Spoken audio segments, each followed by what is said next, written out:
وفات ہو گئی، اللہ ان کی مغفرت کرے۔ میں طاہرہ مسجد میں جب جادو ٹونے پر خطبہ کیا تو مجھ سے ملے، تو میں نے کہا اچھا آپ ہیں؟ بڑا شہرت تھی، وہ اپنے وقت میں شہر کے مانے ہوئے ہیں۔ تو میں نے ان سے پوچھا بولا آپ بیوقوف کس طرح لوگوں کو بناتے جیسے مجھے بتایا، جیسے اکھا لیمو جو نکالتے ہیں۔ تو وہ ہنسنے لگے، بولے حافظ صاحب تو ناریل نکالتے ہیں۔ میں نے کہا یہ کیسے کا ممکن ہے؟ بولے جب نکلتا ہی نہیں ہے تو پھر ممکن نہیں ہے۔ انہوں نے بتایا کہ قمیص کے کپ میں رکھتے ہیں اور اس میں رکھتے ہیں، اور اس کے بعد دھواں اتنا زیادہ زبان کا کر دیتے ہیں کہ کچھ دکھائی نہیں دیتا، اور جس کو حاضر ہے عام طور سے کہتے ہیں، وہ بتا رہے تھے کہ 90% لوگ فراڈ رہتے ہیں، اس کو اتنا زیادہ اس میں اندر ڈالتے ہیں اس کی کنڈی کہ کچھ بھی ڈال دیں گے تو وہاں بولے گا اس سے نکلنے کے لیے۔ خیر وہ بتانے والے مجھ کو، میں نے کہا آپ شہر کے سب سے بڑے جھاڑ پھونک کرتے تھے، آپ پڑھتے کیا تھے؟ آنکھیں بھر گئی، مسجد میں بیٹھ کر گفتگو ہو رہی ہے، روتے ہوئے کہتے ہیں اللہ اس بات پر شاہد ہے کہ میں الف بے بھی پڑھنا نہیں جانتا تھا جب یہ پڑھتا تھا، توبہ کرنے کے بعد میں نے اسے پڑھنا سیکھا، ورنہ میں ہمارے یہاں جو کہتے ہیں بالکل جاہل، یہ بھی نہیں جانتا تھا۔ پھر انہوں نے واقعات بتایا کہ ایک لڑکے کی شادی لگی ہوئی تھی، ایک جگہ وہ نہیں کرنا چاہتا تو کیسے اس نے فراڈ کیا، خطبے میں یہ سب موقع نہیں لیتا تفصیل کا، کیسے اس نے بیوقوف بنایا، یہ چیز بھی اس نے تفصیل کے ساتھ انہوں نے بتائی۔ تو عموماً یہ لوگ جو نام کہہ دیتے ہیں، کیا قرآن میں بیان کیا؟ اللہ رب العالمین نے پورا ایک واقعہ بیان کیا ہے۔ ایک بستی تھی صحابہ اکرام کی، اس میں 3 بھائی تھے، بشیر، مبشر اور بشر، 3 نام۔ اس میں بشیر جو تھا منافق تھا، دکھاوے کا مسلمان۔ تو مدینہ میں عموماً لوگوں کا کھانا جو تھا خریدی، اور یا تو جو کی روٹی کھاتے تھے، میدا آٹا کسی کے یہاں ہوتا، جب باہر کے تجار آتے تو وہ رکھتے مہمانوں کے لیے یا خاص موقع۔ تو ایک صحابی نے آٹا خریدا اور اس کو ہتھیاروں کے مقام پر رکھ دیا۔ جو بشیر تھا اس نے رات میں اس آٹے کو بھی چرایا اور ہتھیار زرا بھی چرایا۔ ان کو بڑے تشویش ہوئی کہ یہ چوری کیسے ہوئی۔ قرآن پڑھ کے علامہ ابن کثیر نے اور دیگر تقریباً تمام مفسرین نے اس واقعے کو اس کی ضمن میں نقل کیا ہے۔ یہ جو ہمارے یہاں لگا دیتے ہیں کسی کے اوپر بھی الزام بلا تحقیق، اور یہاں اصول بھی بیان کیا گیا بلا تحقیق کسی بھی فریق کے بارے میں کوئی الزام لگا دینا کتنا سنگین ہے۔ اب ان لوگوں نے چوری کرنے کے بعد رات کو پکایا، تو بڑے ذہین کے صحابہ ان لوگوں نے نظر رکھی کہ دیکھا جائے کہ کس کے گھر میں چولہا پکتا ہے، روٹی پکتی ہے۔ تو کہا یہ بنو بیرک کے محلے میں آج پک رہا ہے۔ تو وہاں معلوم پڑا تو پتا چلا کہ وہاں روٹی پکی بشیر کی جان۔ تو انہوں نے کہا کہ بھائی تم نے چوری کی، تم نے وہاں سے آٹا لیا ہے۔ اس نے جب یہ دیکھا بشیر منافق نے، تو اس نے کیا کیا کہ 3-4 لوگوں کو جمع کیا اور کہا کہ میں نے تو چوری کی نہیں ہے، اور وہ زرا کی یہودی کے گھر میں ڈالا اس نے۔ اور اللہ کے نبی کے پاس ان کے قبیلے کے اور ان کے کچھ ساتھی اور تعلق کے لوگ آ کر کے حمایت میں بولنے لگے کہ نہیں، یہ تو الزام لگایا جا رہا ہے بغیر کسی ثبوت کے، بغیر کسی بات کے، چوری تو اس یہودی نے کی ہے۔ اور اتنا اللہ کے نبی صلی اللہ علیہ وسلم کو یقین دہانی کرائی، بولا کہ اللہ کے نبی صلی اللہ علیہ وسلم کا معاملہ یہ بنا کہ شاید یہودی ہی چور ہے اور آپ اقدام کرنا چاہیے۔ اللہ رب العالمین کی طرف سے وحی نازل ہوئی، قرآن پڑھیے، قرآن 5ویں پارے میں پورا واقعہ ہے کہ لوگوں کے بنانے اور لوگوں کا اصرار کرنے اور لوگوں کی تائید کرنے کی وجہ سے آپ فیصلہ نہ کیجیے۔ بتائیے کہ لوگوں نے جو غلطی کی جا کر کے بلا تحقیق تائید کرنے لگے، ہمارے یہاں غلط صحیح نہیں دیکھتے، یہ ہمارے والا ہے، یہ بڑا آدمی ہے، اس کی بہت شہرت ہے، کوئی تحقیق کرنے کی ضرورت نہیں، بس اس کی تائید کرنے لگے، اب ان کی مخالفت کریں گے۔ اللہ تعالیٰ نے قرآن میں ضابطہ دیا ہے، حق بات کہو، یا ایھا الذین آمنوا قوا انفسکم، یا ایھا الذین آمنوا کونوا قوامین بالقسط شہداء للہ ولو علی انفسکم، چاہے تمہارے خلاف ہو، وبالوالدین، والدین کے اہل ایمان کا وقیہ ہے، پورا ضابطہ ہے یہاں پر۔ ہمارے یہاں جو بلا کہتے ہیں ارے جھگڑا ختم کرو، دونوں کی غلطی ہوگی۔ یہ جو جملے کہتے ہیں وہ جو دو اختلاف کرنے والے ہیں ان کے بارے میں نہیں، یہ جملہ جو لوگ کہتے ہیں ان کو سوچنا چاہیے کہ قرآن ہمارے بارے میں کیا کہہ رہا ہے، اللہ کے نبی کے بارے میں کہہ رہا ہے اللہ تعالیٰ استغفار کرو اللہ کے نبی کی انا انزلنا الیک الکتاب لتحکم بین الناس بما اراک اللہ ولا تکن للکافرین خصیما واستغفر اللہ ان اللہ کان توابا رحیما. اللہ معاف کرے گا, ان کو توبہ کرنا چاہیے, وہ گناہ کا کام کر رہے ہیں. خیر, اللہ کے نبی صلی اللہ علیہ وسلم نے بلایا یہودی کو, واقعہ ذرا تفصیل کے ساتھ ہے کہ جب اس کو بلایا تو اس نے کہا اللہ کے رسول میں نے چوری کی, اس نے چوری کر کے ڈال دیا ہے, مختلف طرق سے واقعہ ہے. اس کے بعد جب اللہ نے یہ آیت نازل فرمائی اور وہ چور پکڑا گیا تو وہ بھاگ کر کے ایک دوسرے بستی میں چلا گیا. اللہ کے رسول صلی اللہ علیہ وسلم کے پاس چوری کا معاملہ ہے. ہمارے یہاں جہاں بھوکوں کے پاس جاتے ہیں آدمی, یہ فلاں چیز گم ہو گئی, فلاں چیز چوری ہو گئی, جب بھوکوں کے پاس پہنچ جاتے ہیں, نبی کے پاس گئے ہیں اور اللہ نے قرآن میں آیتیں نازل فرمائی کہ نبی کو نہیں معلوم پڑ سکا کہ چور کون ہے. وہ بھوکا تو پیٹ ووٹ بھی نہیں دکھا, بے چینی بھی نہیں ہوئی, لوٹے اوٹے بھی نہیں, اللہ کے نبی نے کچھ نہیں کیا. ہوتا تو اللہ تعالیٰ بتاتا نبی کو کہ یہ پڑھ کر بھوکو. ہمارے یہاں تو چپل لگتے تھے, ابھی گھومے گا ادھر, چاہے چور وہاں موجود نہ ہو. عجیب و غریب چیزیں بنا لی ہے لوگوں نے. اللہ کے نبی کا طریقہ کیا ہے اس میں, بلا تحقیق آپ کسی پر الزام نہ کریں. اور چاہے وہ جان بھوکوا کہہ دیتا ہے, سانولے کلر کی ہے, نیانا قد ہے, زیادہ دبلی پتلی نہیں ہے, اب خاندان میں ڈھونڈنے کا تو ایک تو مل نہیں ہے, ویسے لمبا ہے, بس اب جو لمبا ہے وہ گیا, اس کو تھوڑا سا لمبا کرو جھوٹے کو, ابھی آپ کی حقیقت سمجھ میں آ جائے گی. ذرا سا ہم نے تحقیق کی, قرآن و حدیث غیب کی باتیں وہ بتائے گا. اللہ کے نبی کہتے ہیں قل لا املک لنفسی نفعا ولا ضرا الا ما شاء اللہ ولو كنت عالم الغیب لاستكثرت من الخیر. میں کوئی غیب نہیں جانتا. سرور کائنات امام الانبیاء, کائنات کے سب سے عظیم ذات, اللہ کا سب سے محبوب بندہ, وہ کہتا ہے میں غیب نہیں جانتا. یہ جانتا ہوا روتا گم ہو گیا, بھلا جگہ ہے بھلا جگہ, یہ سارے انداز ہیں. ہم نے نجوم کی تعریف کی, شریعت کا انکار کیا اور اس کی بات کے باندھ لی, 40 دن کی عبادت سے محروم ہو گئے. معمولی چیزیں نہیں ہیں, ہم لوگ سمجھتے ہیں اس کو عام چیز ہے. یہ عقیدے کے نام پر جو ہمارے سماج اور معاشرے کے اندر جاری اور ساری ہے.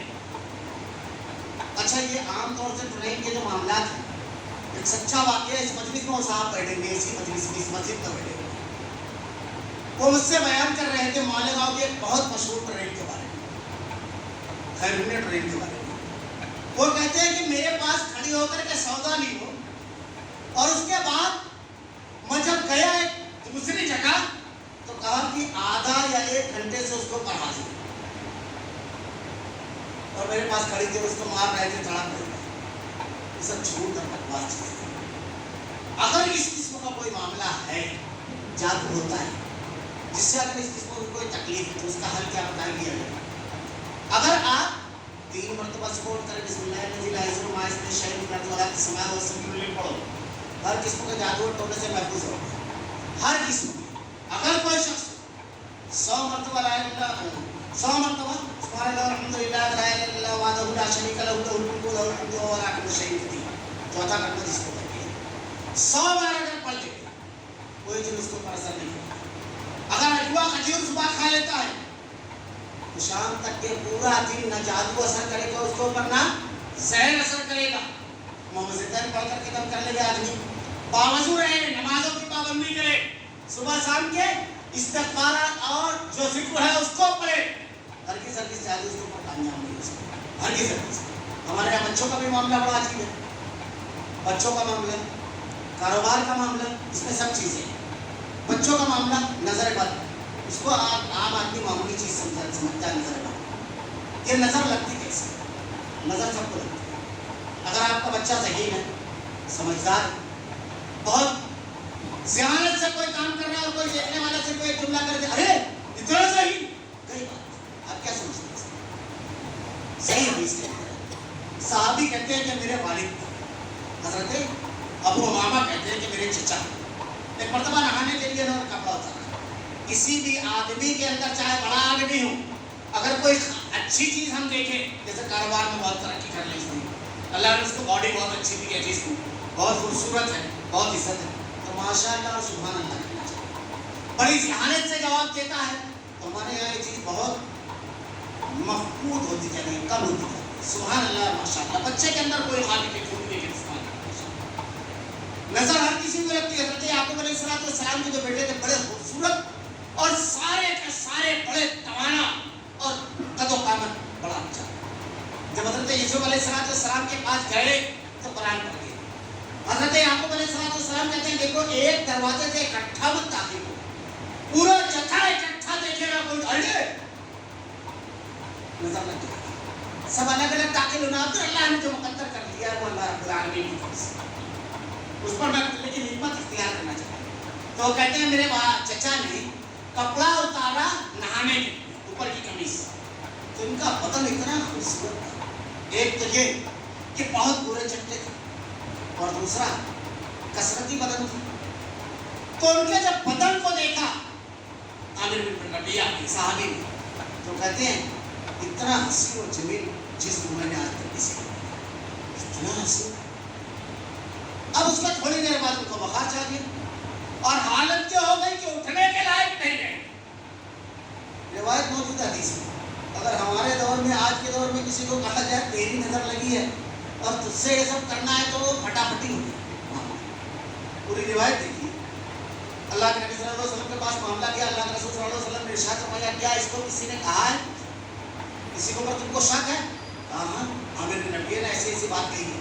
اللہ کے نبی صلی اللہ علیہ وسلم نے ان کو بلایا، کہا تم نے اپنے بھائی کو نظر لگا دی، تم نے یہ کیوں نہیں کہا بارک اللہ اللہ برکت دے رب العالمین، اتنا خوبصورت اللہ نے بدن دیا ہے، یہ کیوں نہیں کہا؟ اس کے بعد ان کا ہاتھ ان کا پیر سے دھلوایا ایک برتن میں پانی اور کہا پیچھے کی طرف سے ڈال دو، اس کے بعد دعا پڑھی اور اپنے سے. یہ بھی ایک طریقہ ہے. حضرت حسن حسین رضی اللہ تعالیٰ عنہ کی نظر، حضرت ابراہیم اور حضرت اسماعیل علیہ السلام کی نظر یہ دعا پڑھ کر کے اتارتے تھے. اللہ کے نبی حضرت ابراہیم وَإِذْ قُمَا بِكَلِمَاتِ اللَّهِ تَامَّاتٍ مِنْ كُلِّ شَيْطَانٍ وَهَامَّاتٍ مِنْ كُلِّ عَيْنٍ لَّهِ. اب اپنے ہاتھوں جھاڑو لے کر آتے ہیں. اللہ کے نبی نے طریقہ بتایا ہے، دعائیں ہم نے چھوڑ دی، یہ معمولی چیزیں نہیں ہیں. معمولی سا بچہ بیمار پڑ گیا، معمولی سی بیماری آ گئی، عقیدے پر حملہ، شیطان بیماری کے راستے پر بیٹھا ہے، عقیدے پر حملہ کیا. ہم لوگ ایک سفر میں گئے چندرپور کے آگے علاقہ نکسائڈ ہے، اس لیے واقعات بڑے اس سے آتے ہیں. دیکھیے کیسے حملہ کرتا ہے شیطان. انتہائی صحیح العقیدہ ایک شخص آیا میرے پاس اور آجا کہنے لگا مولانا یہ دیکھیے بڑا عجیب و غریب بدن تھا، اتنے بڑے بڑے گھوڑے جو اس کے بدن تھا. کہا آپ کے سامنے صرف تین ہے، ابھی پورے بدن پر آئے، پھر یہ خود بخود پھٹ جائیں گے، پھر اس کے بعد صاف ہو جائیں گے. نشانات بتائے. کہا اس کے علاج کے لیے صرف ہندوستانی اللہ نے مجھ کو بہت مال دیا. میں انتہائی ترقی یافتہ ممالک امریکہ یورپ سب جگہ سارے ٹیسٹ کروائے، کسی کو کچھ سمجھ ہی نہیں آتا. بولے یہ تو آپ نے کر لیا اور کیا کیا؟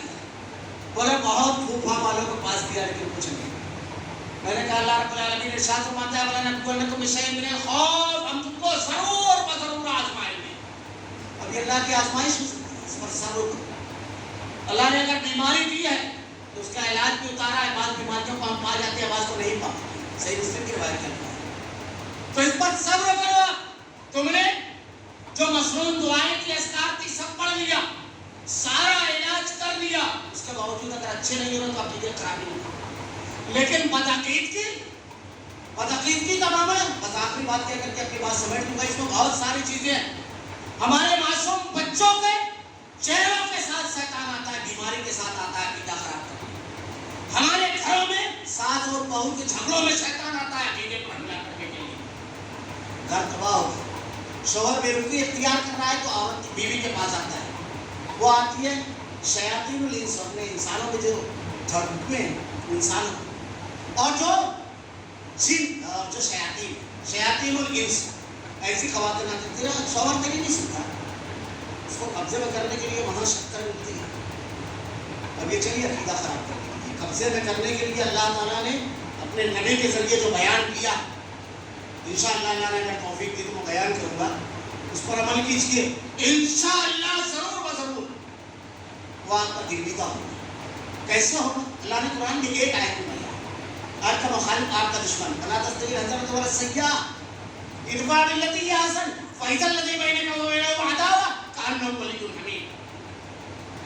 نیکی کو گناہ کو نیکی سے دور، برائی کو برائی سے نہیں.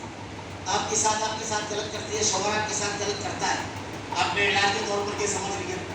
اور عام طور سے خواتین کے جھگڑے میں اگر برا نہ مانے، لیکن ہمارے یہاں ناکامی بھی ہے.